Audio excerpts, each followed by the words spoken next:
Be comfortable yourself and relax your body. And gently close your eyes and focus your mind to this bell sound. So while you focusing to sound, mentally relax your body, relax your mind, and relax your breathing with your thoughts. Just let everything to settle down as it is. Follow the sound, please.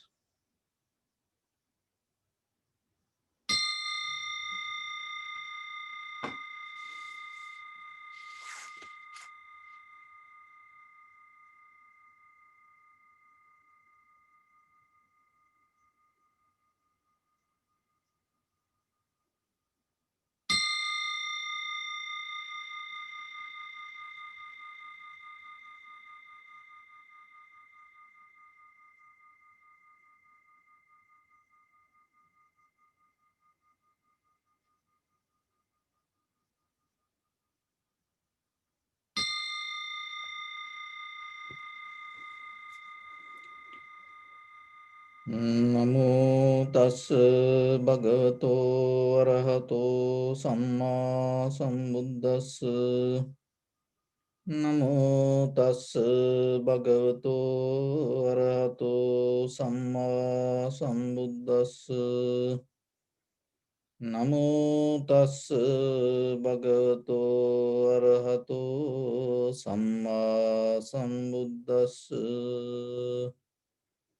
Homage to the Blessed One, the Exalted One, the fully enlightened One. So, dear Dhamma practitioners, keep relax your body, your right palm on your left, and neck head straight in one line, and be comfortable with your posture. Bring your attention to your body and scan head to toes 3 times and say Sopatveva, or may I be well and happy 3 times.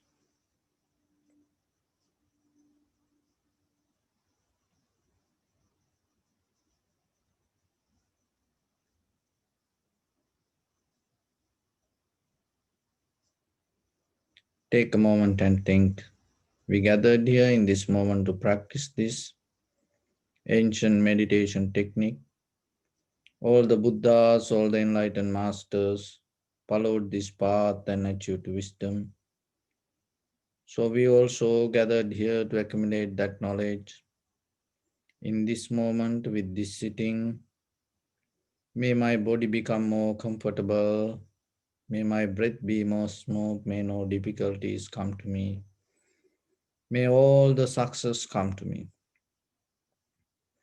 Also, think for a moment. This is the last moment we are spending in this very lifetime, and detach your mind from all your past memories and as well as any kind of future thoughts. Just try to remain in the present moment, observing the sensation of your inhalation and exhalation, and after that, observe the impermanent, unsatisfactory nature and the selflessness. So, in the beginning, step by step, we're going to relax our body.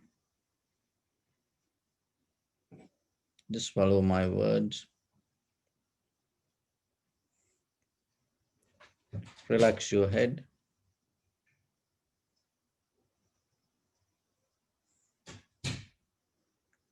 Relax your forehead.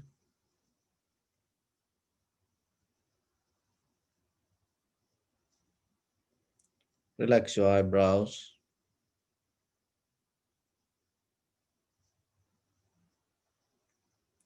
Relax your eyes.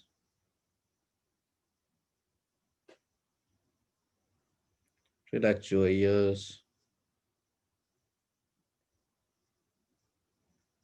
Relax your nose.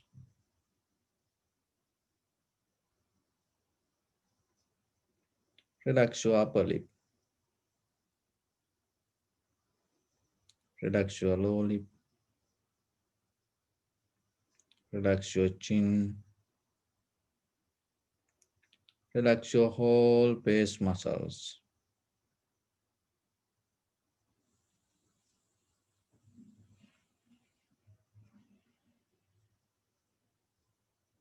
Relax your teeth, relax your tongue, relax your mouth, relax your throat, relax your neck, relax your shoulders, arms, elbow, forearms, palms, fingers, fingertips.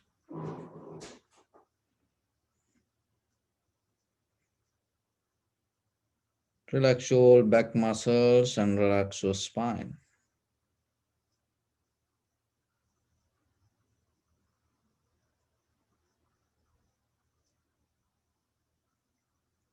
Relax your chest and relax your abdominal muscles.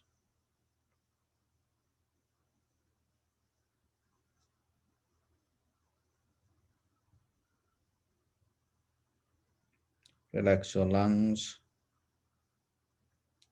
Relax your heart. Relax your liver. Relax your kidneys. Relax your gallbladder. Relax your pancreas. Relax your small intestine. Relax your large intestine. Relax your abdominal organs.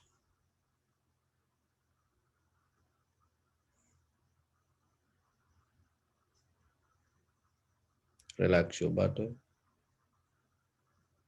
Relax your thigh. Relax your knee.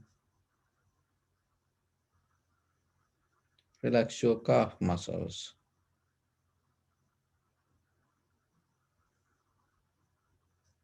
Relax your foot and relax your toes.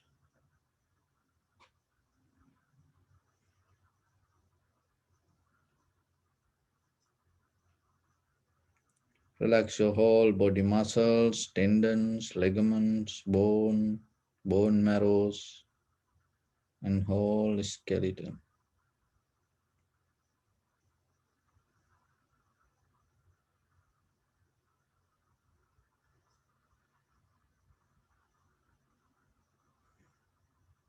Release the tension in your mind and keep relax your face muscles.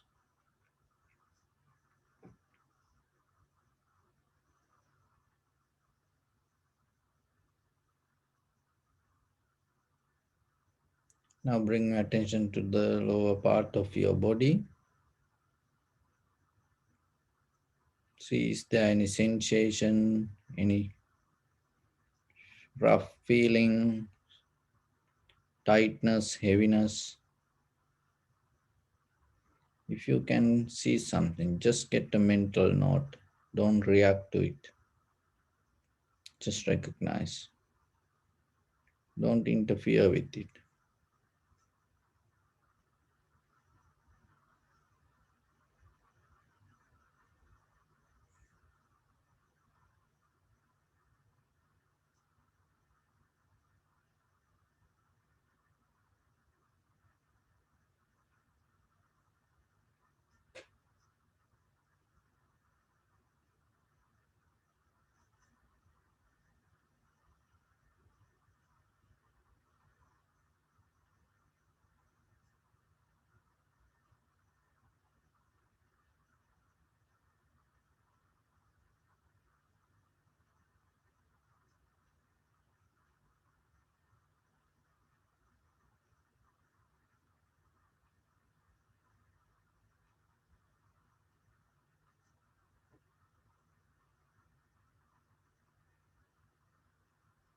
And bring attention to your lower back.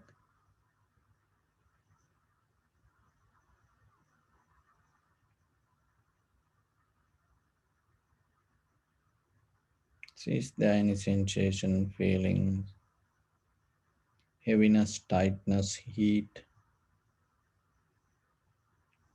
Just recognize it.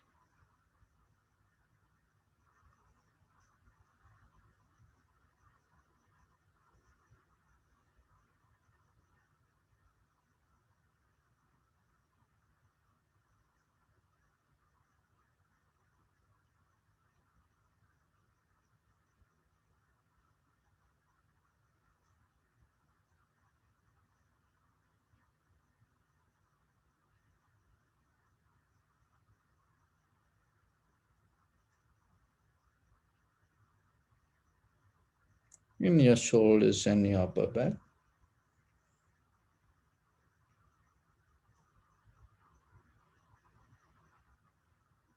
arms, elbow, forearms, palms, fingers, fingertips.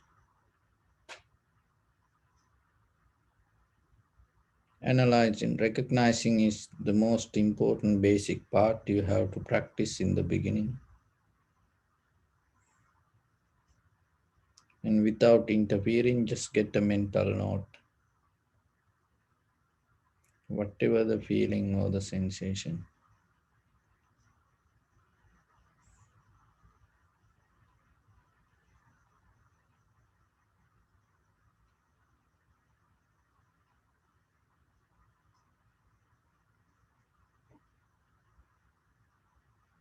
In your chest and abdominal area,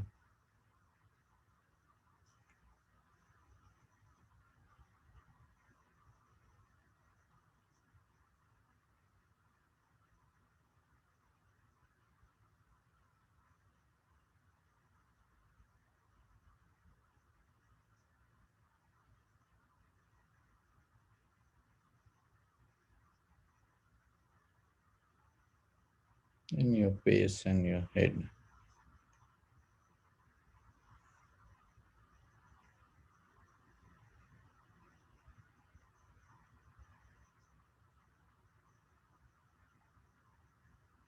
And bring attention to your whole body and observe head to toes and find the one place wherever you feel more sensation, heaviness, tightness.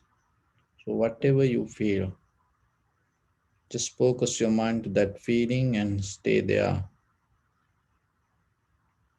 Don't react to it. Just see what's happening itself.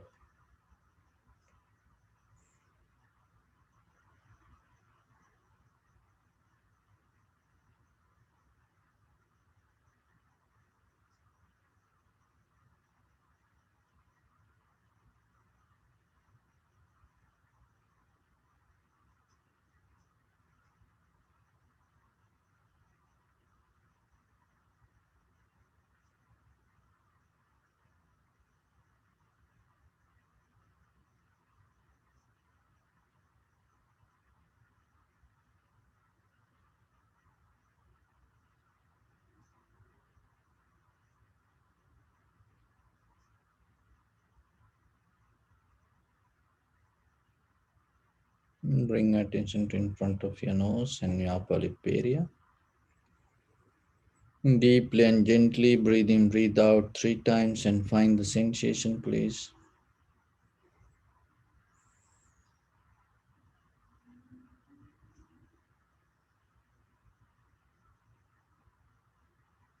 So don't try to inhale or exhale or hold your breath or don't try to count, maintain. Just allow it to happen itself naturally and observe the sensation and recognize this is inhalation, this is exhalation.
Follow the entire continuation of the inhalation exhalation. Knowingly, this is the beginning, this is the middle, this is the end.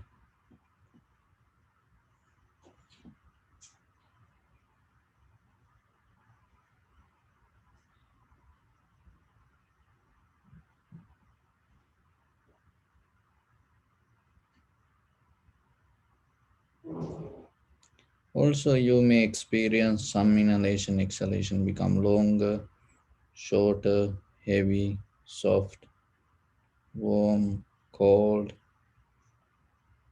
Just accept it. To see that your mind need to be sharp and clear.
So whatever the feeling or the sensation you recognize, just see the impermanent of that sensation and unsatisfactory nature and selflessness. And also itself your five aggregates: form, feeling, sensation, formation, recognition, itself changing. So there is no permanent entity or the self or observer separate from object exist. Just see how everything change moment by moment.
Bring your attention to your body.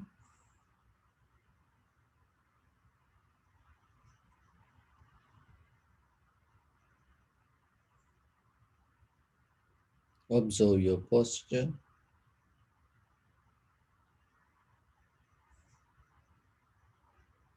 We cultivate loving kindness and compassion in our heart and radiate it as a light through entire your compound, village, city, state, country, world, around this universe.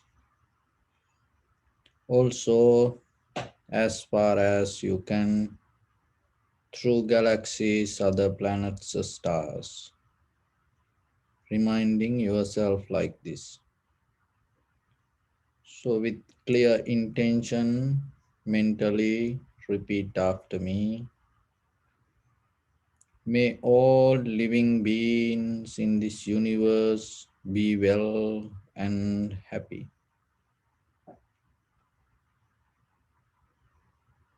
May everyone be happy and safe, and may their hearts be filled with joy.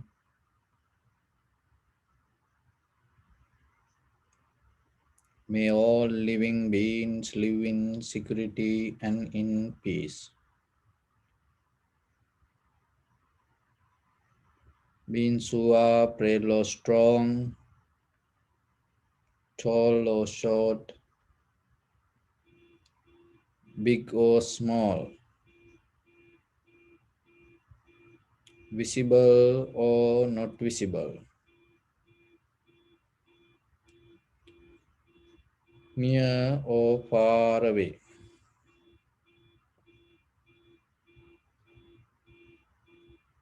already born or yet to be born.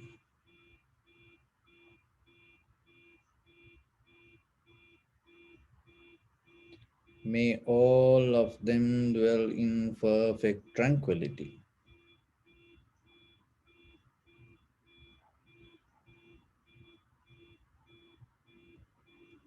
Let no one do harm to anyone.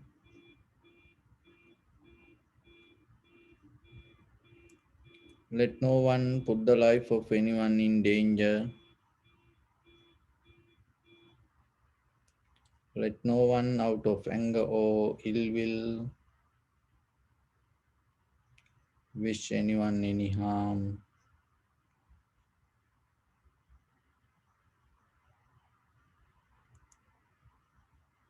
Expand the loving kindness and compassion beginning from your heart,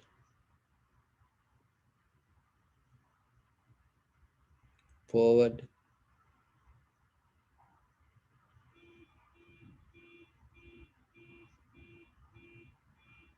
Visualize yourself and send it as a light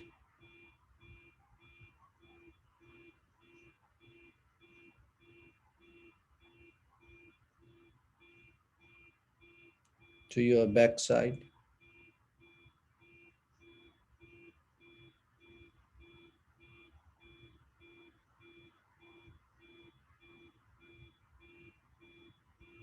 to your left side,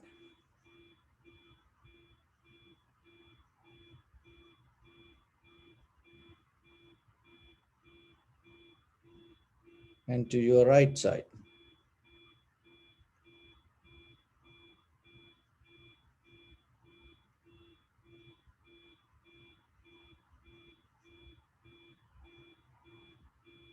Downward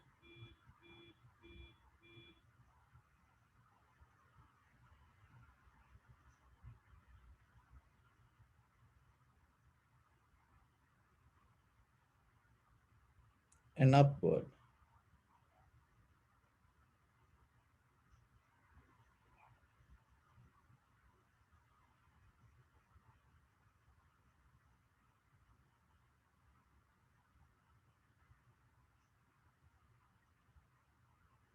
To all six directions at once, like the moon, the sun, Spread the light, spread the energy without any condition, without any limitation, without any resistance or without any judgment.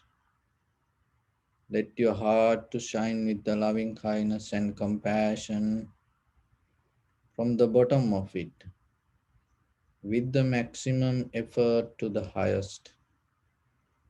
Wishing yourself, may all living beings in this universe be well and happy.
Say sadhu, sadhu, sadhu.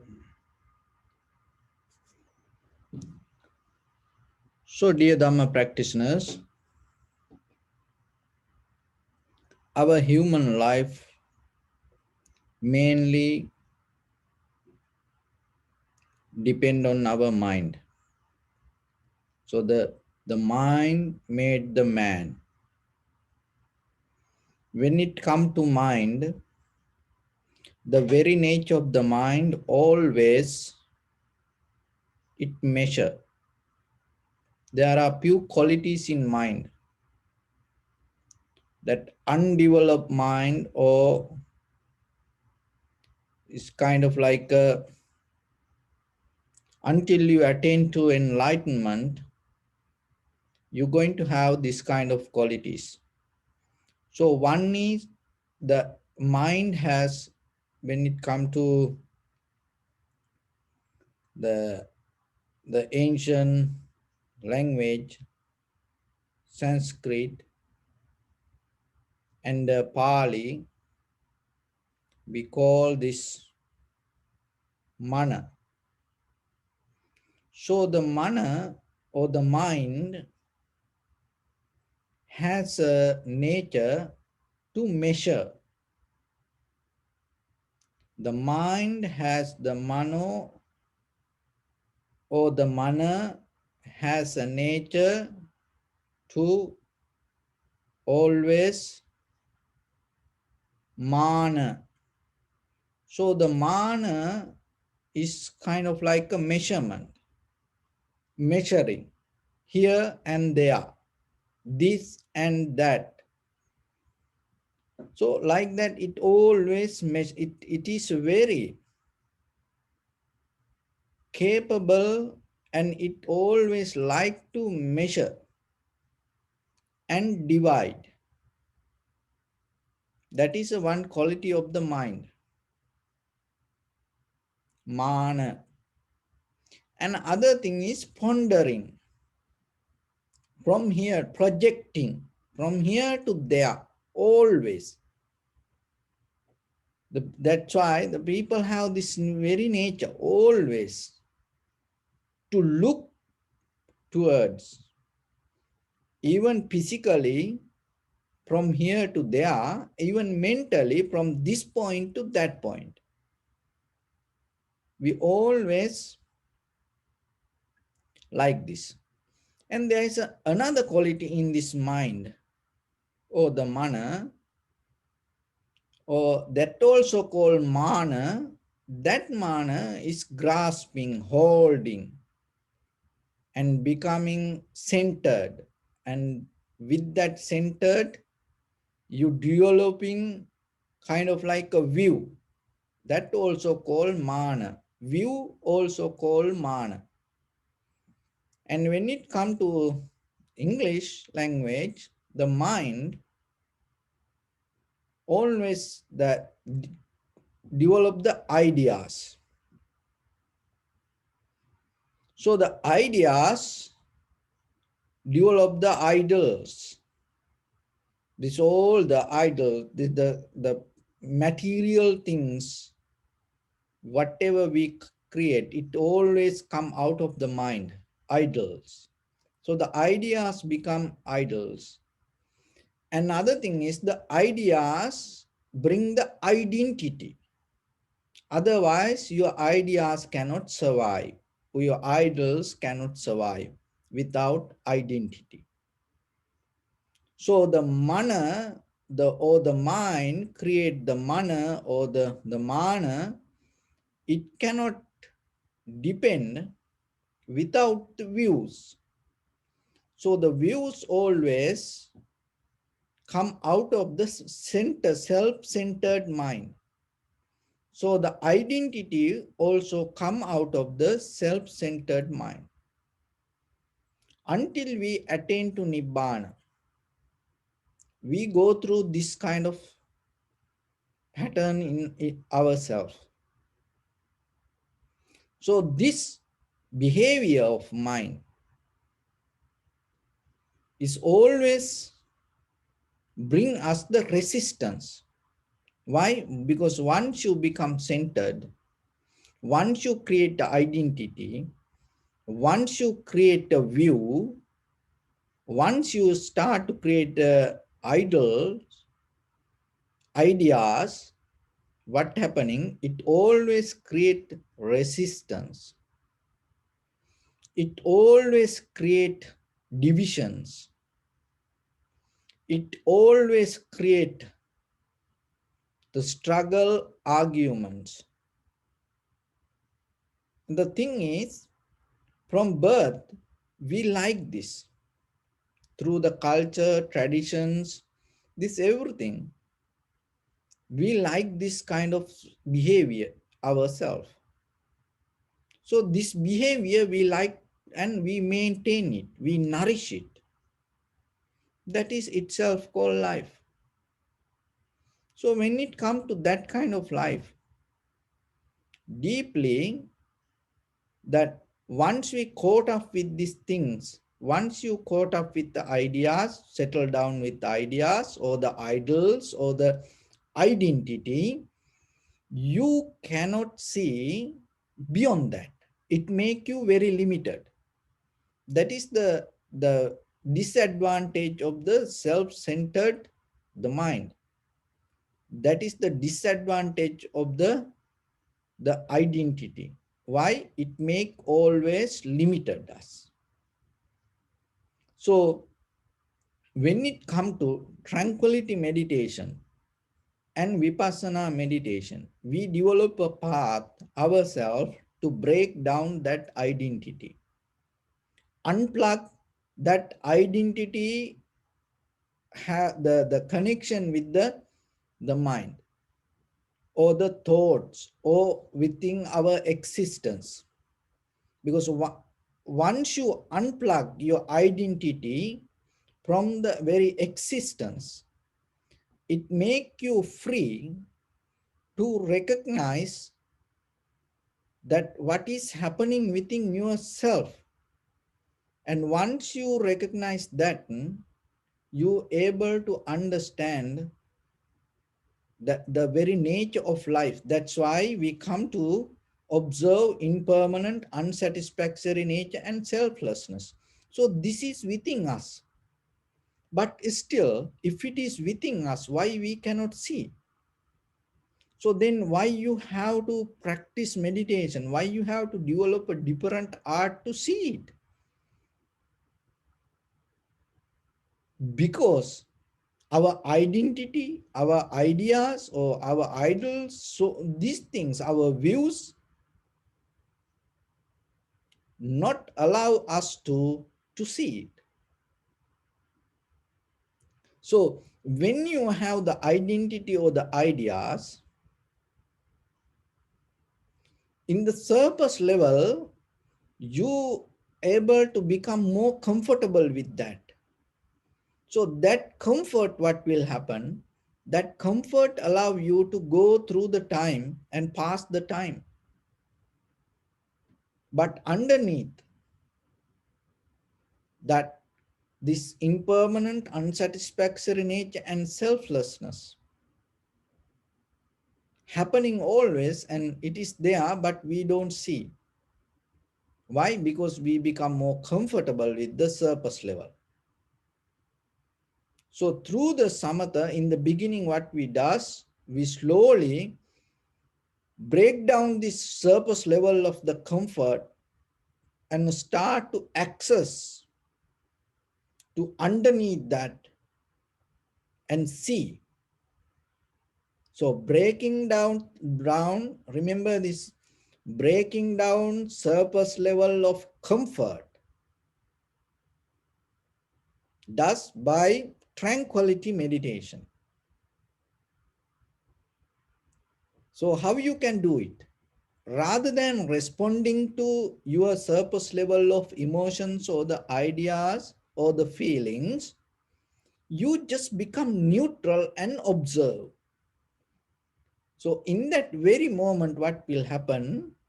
You, that means the observer, becomes separate from the pattern itself created inside the mind. Actually, when it come to observing when we come to reacting to feelings, doesn't mean we really reacting to feelings. We really reacting to our own mind. So that is a deeper concept that when it go to vipassana, you can see that kind of things. But just practice point of view, remember that.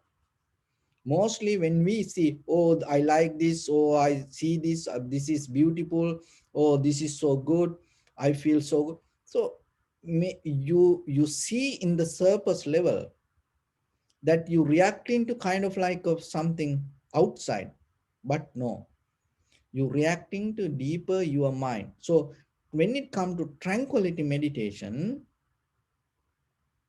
you slowly detach that reaction to your own mind. That is where the mind become free.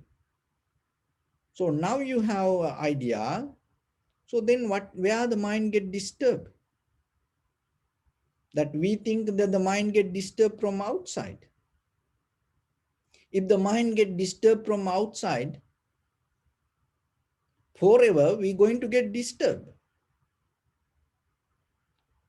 No, the mind has capacity, and the mind get disturbed out of your own mind. So that's why you can develop an undisturbed mind. But if the mind get disturbed from outside by its own nature, then you cannot develop the undisturbed mind. No, the mind get disturbed out of your own mind. And also the mind become comfortable with things, not even the outside, it is become comfortable with your own mind. So in the tranquility meditation, we slowly access to the mind and allow it to settle down without reacting to it. So that is the very basic foundation you have to develop. So that's why with the primary mental object, we step by step, slowly follow and observe. So when it comes to that, once the mind settles down there, in that very moment, the mind become more sharp and clear. With that clarity, when you able to observe, and you can see the impermanent. So the impermanent is within the observer and also whatever that you observe, the both.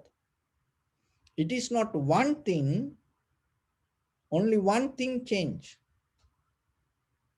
So mostly that sometimes that there are people saying, so the kind of like it's saying mind is an illusion. So sometimes people say this. So the mind is an illusion. And then sometimes people say, oh, I recognize my mind is an illusion. So if a person say that, listen this very carefully. If the person say in the beginning he had idea the mind is an illusion. So then the next, the same person say, oh, I recognized my mind is a illusion. So then that recognition also should be illusion. If the mind is an illusion, that recognize also the whatever the mind that you recognize or whatever the result you gain out of it also should be illusion. But the very mistake that what we does, we come to ideas and then we analyze as ideas things, but we forget the analyzer. We forget who is observing, and we become deeply underneath. We become more permanent with the observer. Everywhere, mostly you see that most of time. And when it come to in day to day, this impermanent concept, people recognize impermanent, but they forget the observer. So that only the way to access to this is 5 aggregates. There's no any other. The way as a concept you can maybe get into something, but the way that you can formally access to this is 5 aggregates. So in that 5 aggregates, in the very first level, if you try to catch the consciousness, you cannot get it. It's like a climbing a ladder. How you have to start from the bottom. You cannot just jump to the top.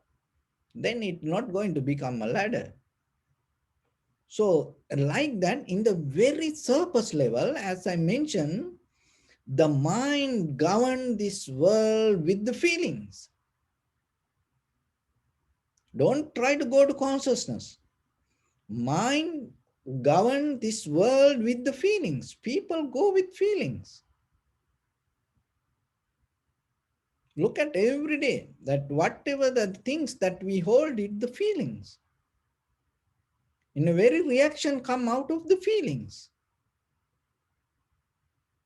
So if you don't see the feelings, if you cannot analyze the feelings, without analyzing and without recognizing the feelings, you cannot access to the consciousness. So that's why in the beginning, when the mind able to, in that tranquility meditation, when the mind able to not to react to your own mind, that is where you can see the feelings. That is what the samatha meditation, that samatha means settling down. Settling down with what? Settling down with the feelings.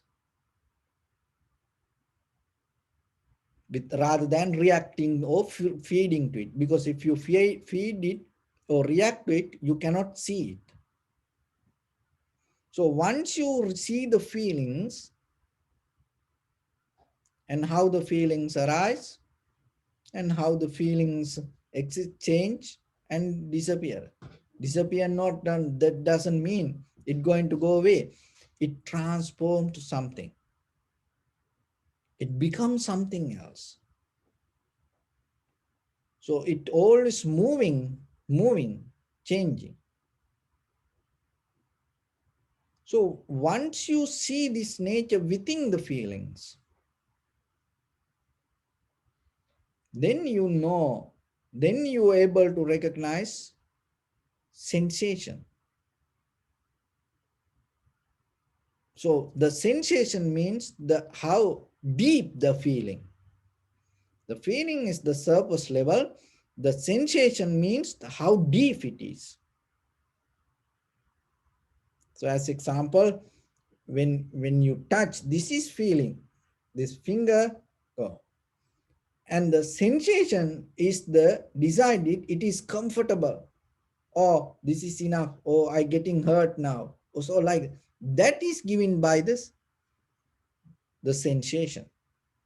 So sensation is the tool that take deeper into your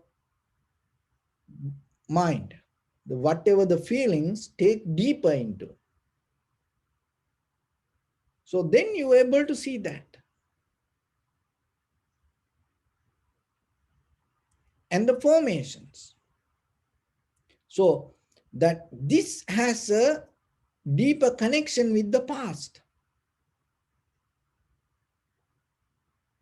When according to the feelings stronger and the sensation becomes stronger, and according to that, the reaction related to the past or the history and start to have communication.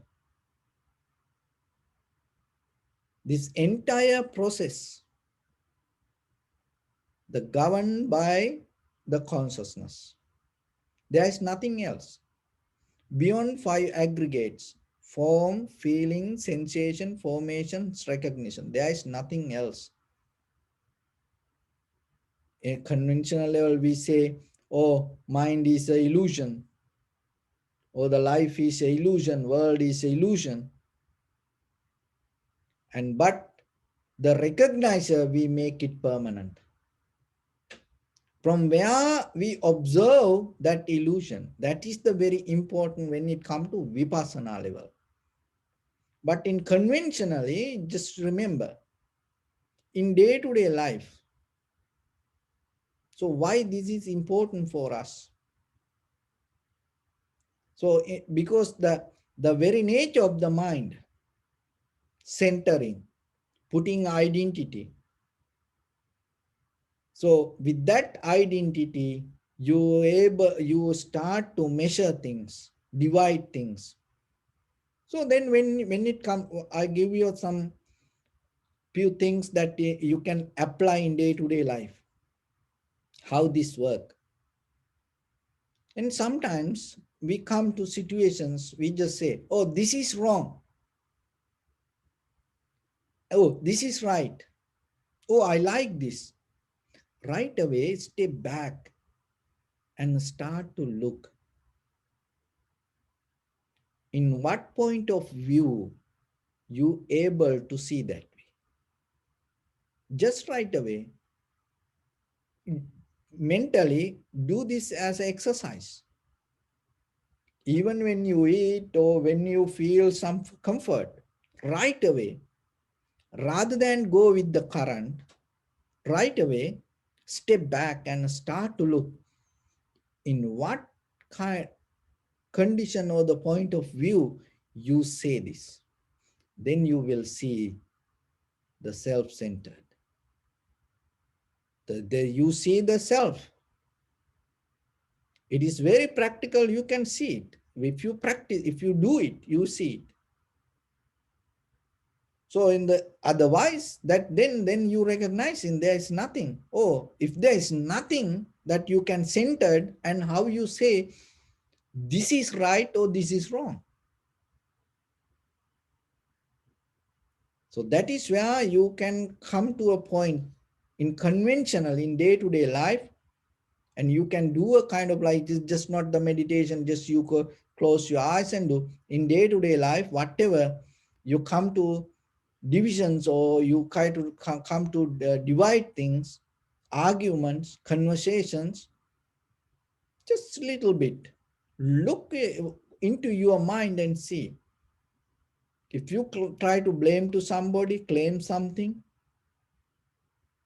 just in that very moment, just look in what condition you do that. This is what mostly we missing. Why? Because we don't see ourselves.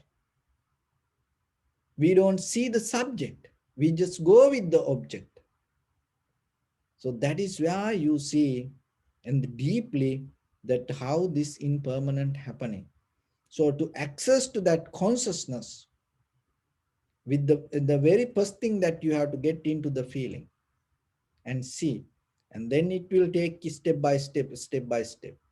And once you go step by step, naturally, not by effort, not by thinking, just only practice point of view, we just say these things. Otherwise, this, when it comes to recognition itself, there is nothing to think about this. You just see it. So when you go little by little, you naturally start to recognize this recognizer also moment by moment, moment by moment changing. And once you come to that point, another thing is unsatisfactory nature. Catch it with the feeling first. Don't try to go with the mind. So catch it the feeling and see that this is what. Once you come to the center, once you develop a self-centered mind, the what is happening, the always, this is the very nature of the samsara. Look very carefully. We may already get out of a problem, or we are in a problem, or we go towards a problem. That is the beauty of this samsaric journey.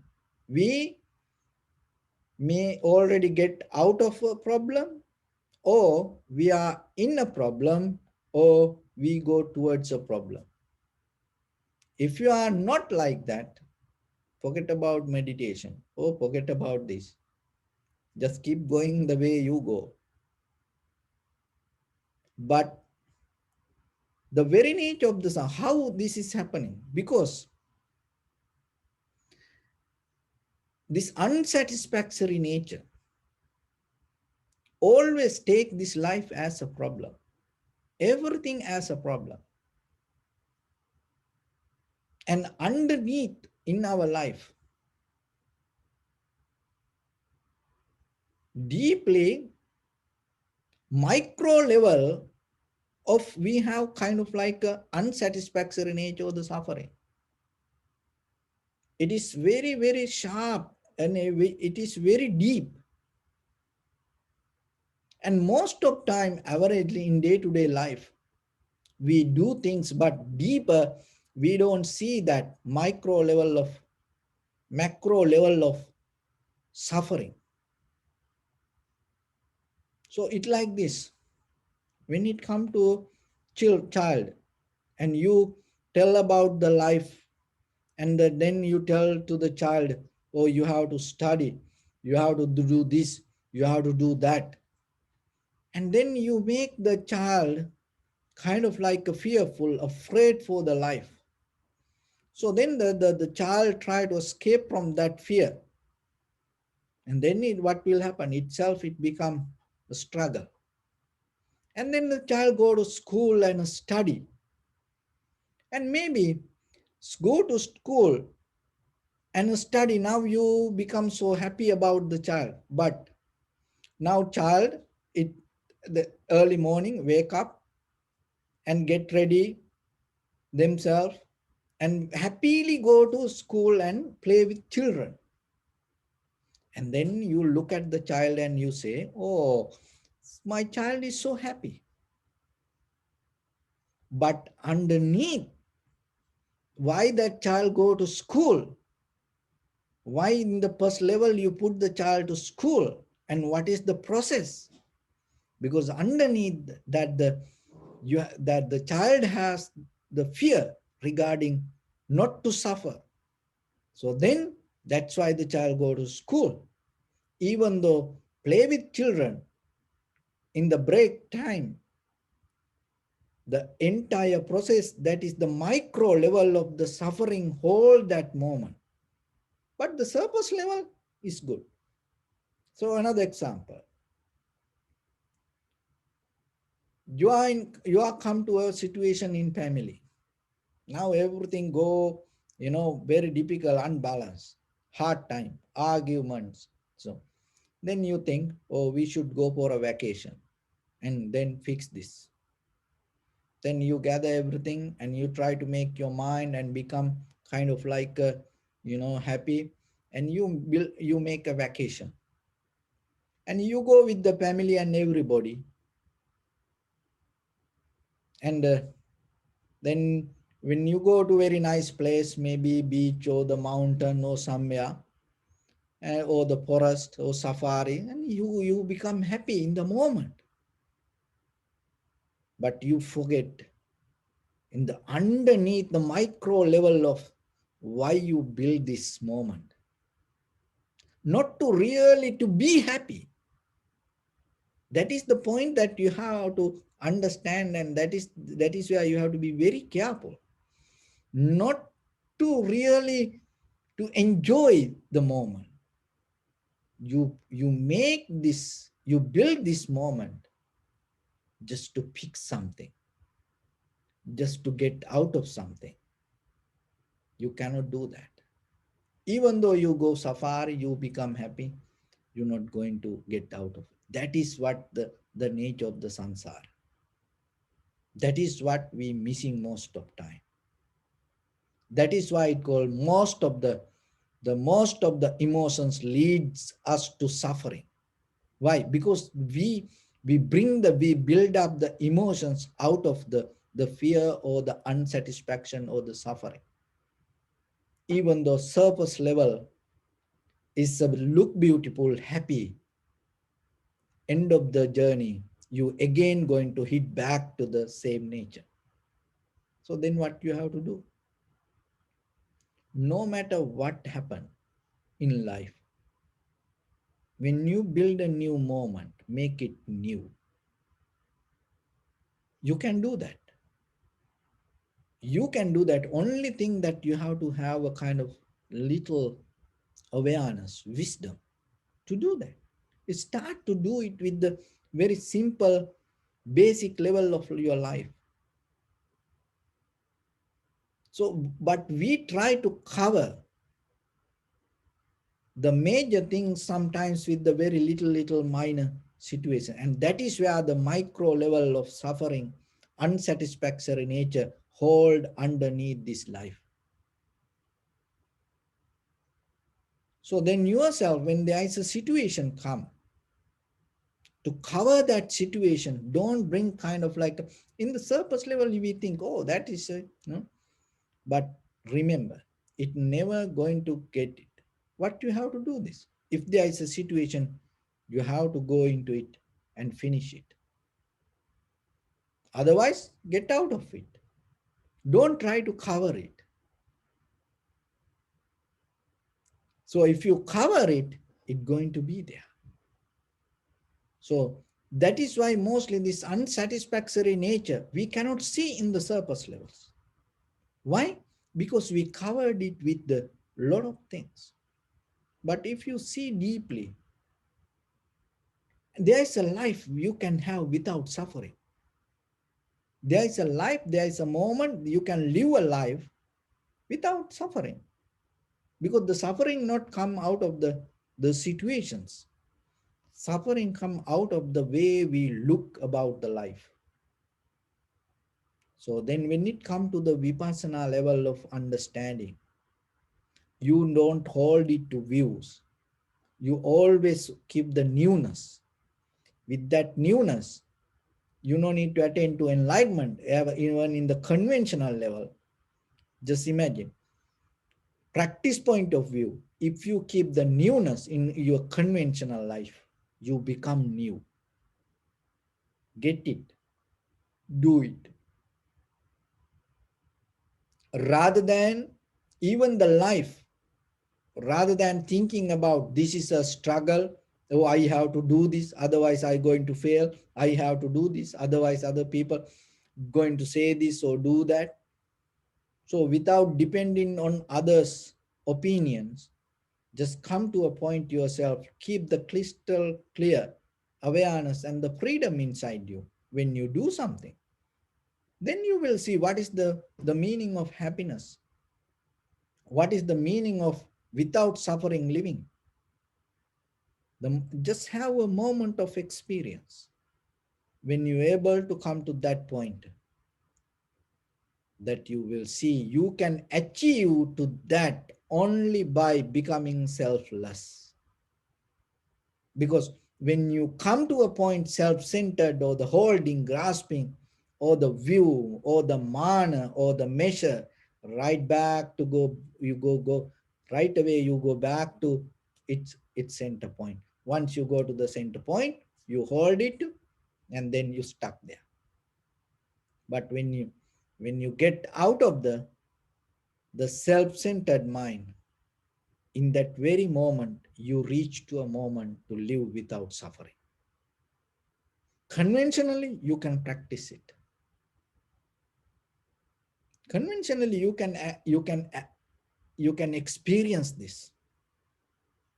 That's why the dharma you have to go through conventional. You cannot divide this or that and thinking, oh no, I'm not going to experience this anything, I'm going to completely go into a other side of the life. No, you have to take this life as life,